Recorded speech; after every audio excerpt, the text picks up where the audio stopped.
عندي اتهام خطير جدا. سيدة نورية، أنت متهمة بانتقاء الحسنوات لمسؤولي الدولة في الجزائر. الحديثة ليلى داهي، نائب بالبرلمان المغربي وكذلك نائب بالبرلمان الإفريقي ورئيسة لجنة الشباب بالبرلمان الإفريقي. يشرفني أن أقدم ملتمسي هذا أمام هيئتكم الموقرة. سيدة الرئيسة، سيدات والسادة الحضور، خلال ال5 سنوات الأخيرة عرف ملف الصحراء المغربية تطورات مهمة ومتسارعة لدرجة فاجأت خصوم المغرب وأربكت حساباتهم وبدأت تخرجهم من جحورهم وتظهرهم على حقيقتهم.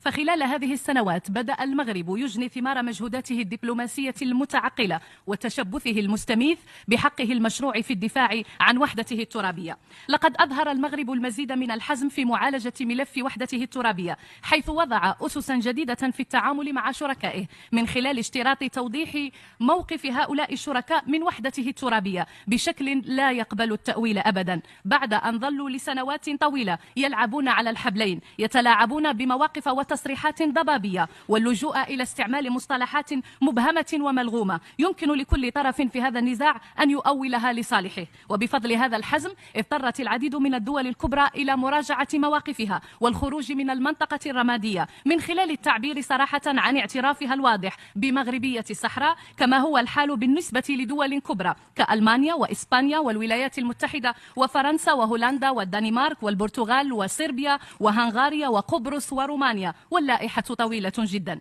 موازاة مع ذلك قامت 30 دولة بالتعبير عن دعمها للوحدة الترابية للمغرب من خلال فتح قنصليات لها بمدينتي العيون والداخلة، كبرى مدن الأقاليم الصحراوية المغربية، وهذا أرقى أشكال الاعتراف بمغربية الأقاليم الصحراوية. والأهم في هذا الاعتراف أن 40% من الدول الإفريقية المنتمين للجهات الخمس المكونة لهذه القارة فتحت قنصليات لها بهذه المنطقة من المغرب، وهي رسالة واضحة مفادها أن القارة الإفريقية ترفض صراحة الكيان الدخيل للجمهورية الصحراوية الوهمية الذي فرض عليها في الثمانينات من القرن الماضي جراء الضغوط والرشاوي وعمليات التزوير